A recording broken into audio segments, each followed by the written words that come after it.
ரகசிய பேசுக்கெல்லாம் ராத்திரி வாமா கரும்பு தின்ன கூப்பிடுற கூலி ஏத்தி கேக்குறிய குலுக்கி வச்ச கொக்கோ கோலா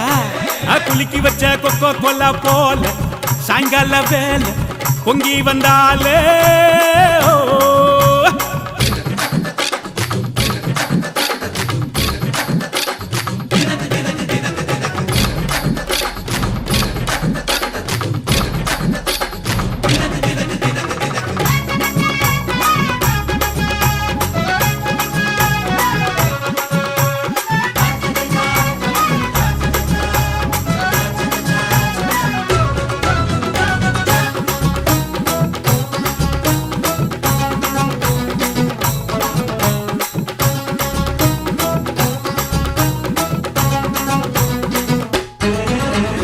பன்னீர் சோடா ஒன்ன உடைக்கட்டா உனக்கு சிக்கனும் மீனும் வாங்கி படைக்க